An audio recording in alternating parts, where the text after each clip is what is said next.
Fucking scumbags. There's a lot of shit here. Like, imagine just like sitting down,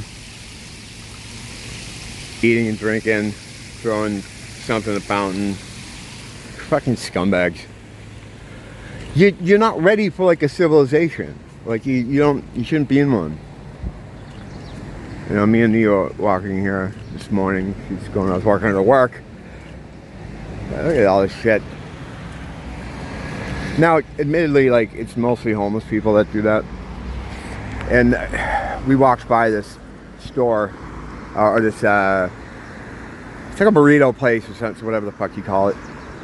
And the table had all this, like, shit all over it, empty cans and stuff. And the garbage barrel's right there. What it is just fucking passive-aggressive. It is aggressive. Passive-aggressive homeless bullshit.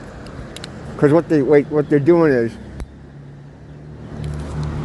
and I've had them say this fucking to me verbatim, like, I'm homeless, so fuck you. I'm gonna fucking leave all this stuff here and you can clean it up. It's like, well, you know what? I didn't ruin every relationship in my life and burn every single bridge by being a fucking asshole and ending up in the situation you're in. So your problem has nothing to do with me. You know, they're not all like that, of course, you know. However, it is the don't let 99% of the bad apples spoil the whole bunch girl type of thing. You know, there's a lot of groups of people that are like that. It's like, well, not everyone does this, not everyone does that, you know, not all these people eat kids, not all these people rape and rob. It's like, yeah, well, of course. You know, there are individuals within groups. But it's a don't let 99% of the bad apples spoil the whole bunch girl. There's a reason why these,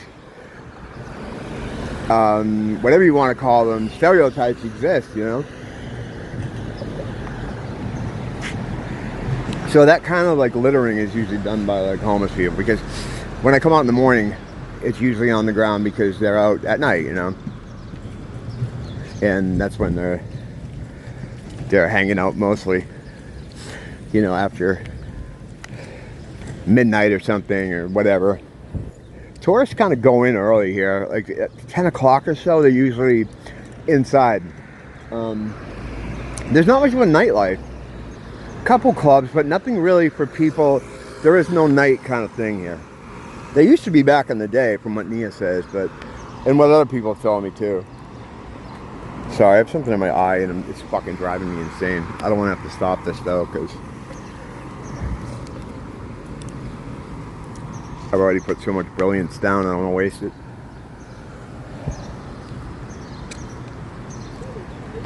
Let me just get out of here. I just don't like doing a show for people. I want to get on a corner, and I got people around me. No one talks to anyone out here, to each other, so there's just silence and me going on about fucking human sacrifice and stuff. So I like to keep it moving.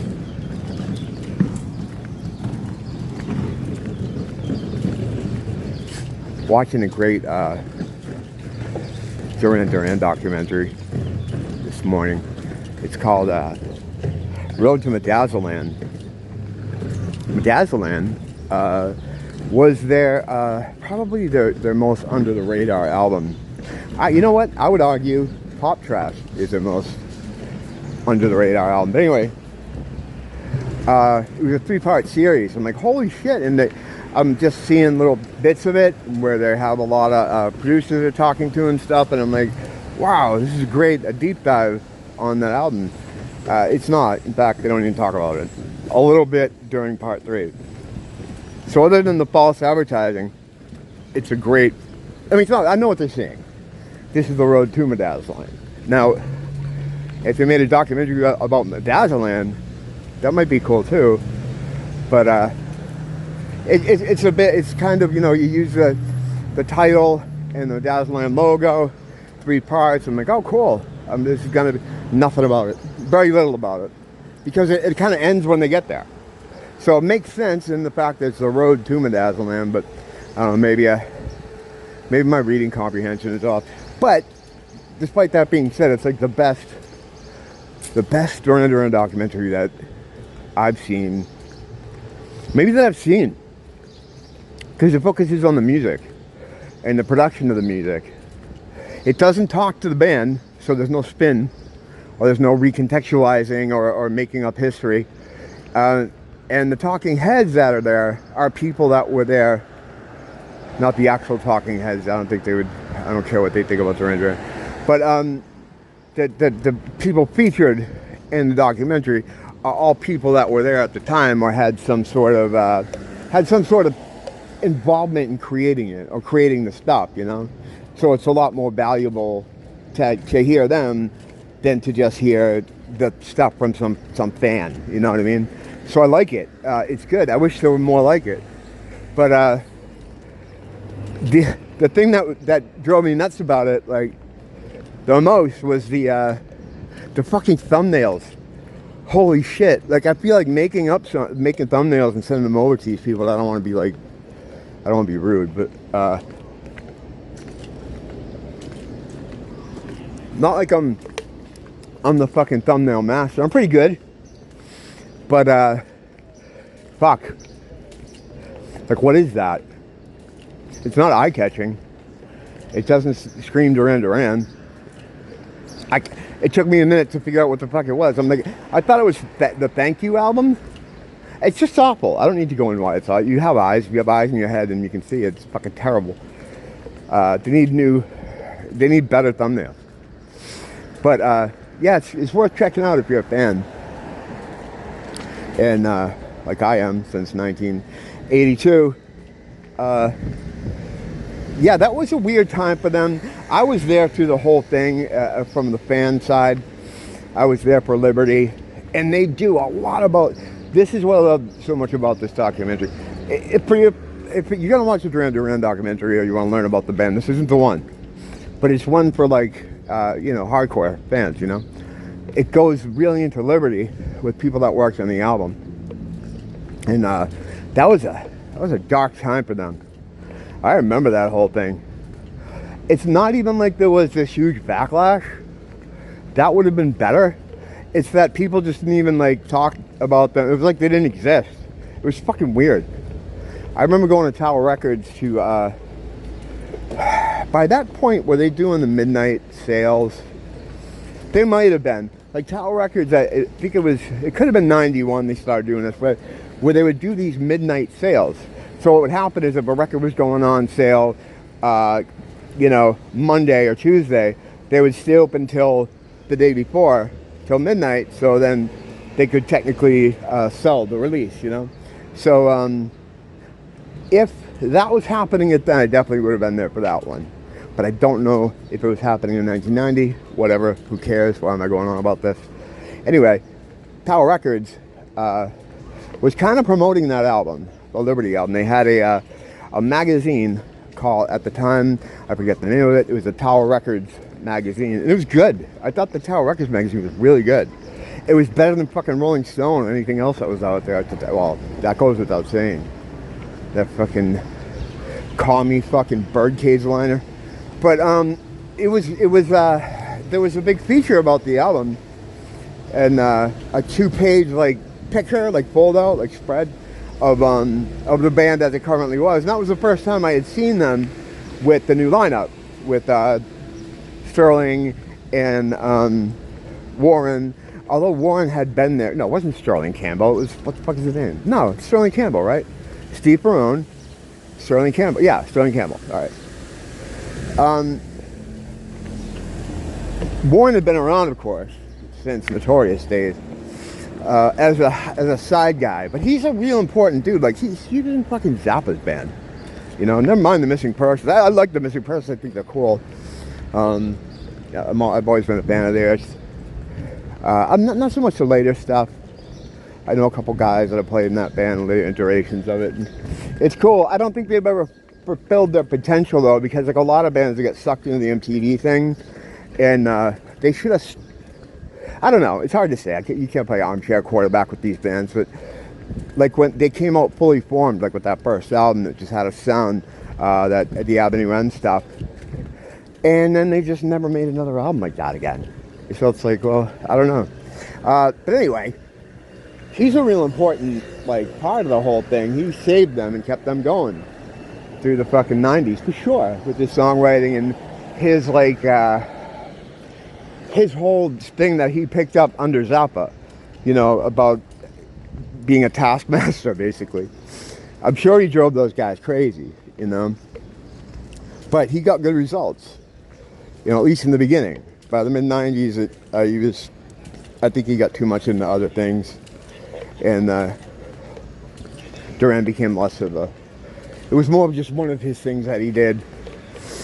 It'd be, you know, it'd be interesting to see how they would work with him now, but they'll never bring him back.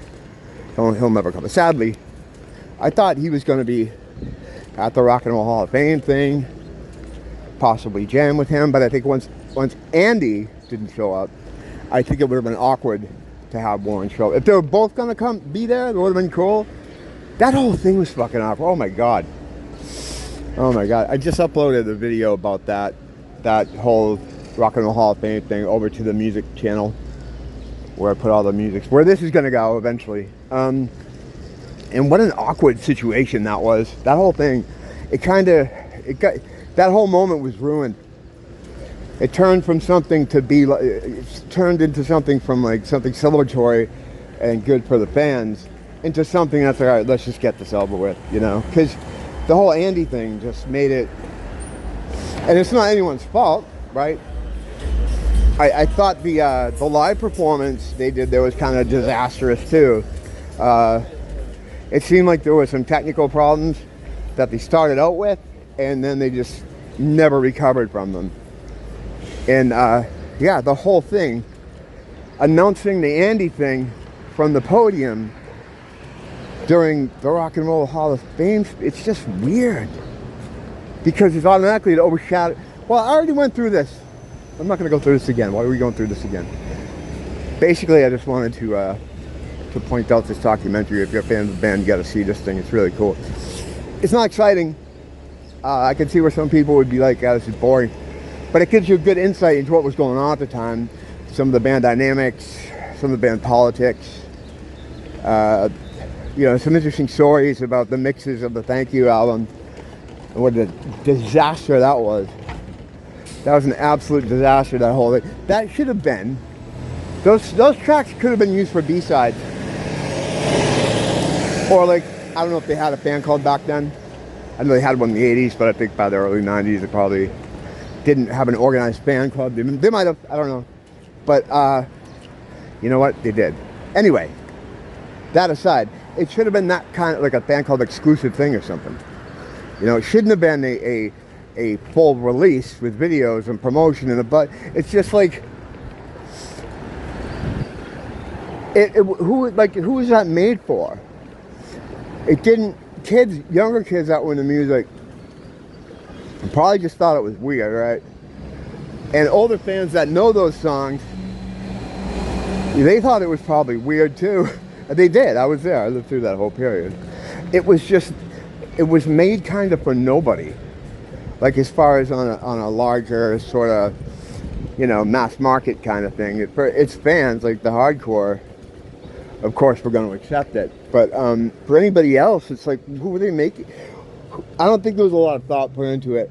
It sounds like the situation was they'd been working on this stuff, and they started before the Wedding album, even before that was even done. They started working on these. I don't know what the initial impetus was to make this, start doing these cover tunes, but they started doing them, and it sounds like this was labored over more than any of their other albums. It spanned years. Mixes, remixes, hiring people, firing people. It's a fucking bunch of covers. What a waste of energy for an album that nobody asked for, nobody wanted, and just it looked cheesy and cringy to people on all sides of the music buying, you know what I mean? I dug it, you know, for what it was. I remember I got it when it came out, and I had a comic store at the time. It was like the last one I owned, but we had a little stereo system in there that would play music during the day, and I played the crap out of that album. The White Line sounded good. You know, I saw them on the Dilate Your Mind tour, which was great to watch. Like, it had a lot of cool stuff in it. Some of the music decisions, though, were just bad. Like, you gotta understand, this is like the early 90s, so everybody's doing the, you know, the grungy, crispy thing. So, synthesizer and keyboards, and especially the kind of synth sounds that Duran used in the 80s, were absolutely verboten. It was illegal to use them. If you tried to do it, Kurt Loder and Eddie Vedder would show up to your house and confiscate everything and then put you in like a Gitmo type of situation. So they couldn't be used. So what do you do with Nick Rhodes? Well, Nick Rhodes, as people kind of miss sometimes, he's not really a keyboard player per se. Like people say, oh, you can't play. That's not his gig. Keyboards are just a part of what he does. He's like a Brian Eno type character, where he's like a sound architect. He builds backgrounds and beds and parts for songs with just not just a keyboard, but with almost whatever he can find that sounds interesting, and that he can run through other things that he thinks sounds interesting, and he creates like, it's like the audio guy for like a movie. In this case, like a sci-fi movie. There's not many guys that does what. There's not many guys that does what he do.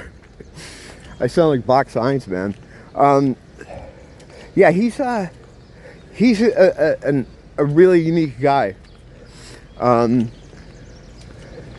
it's funny because there's a lot of stories about him going head to head with our producers who just didn't get him, like they didn't understand his role. Like, well, you don't, you know, famously, I think it was John Barry that became really upset with him because he's like, this guy that can't play piano, he doesn't know notes. And it's like, well, that's not fucking, he doesn't do that, John Barry.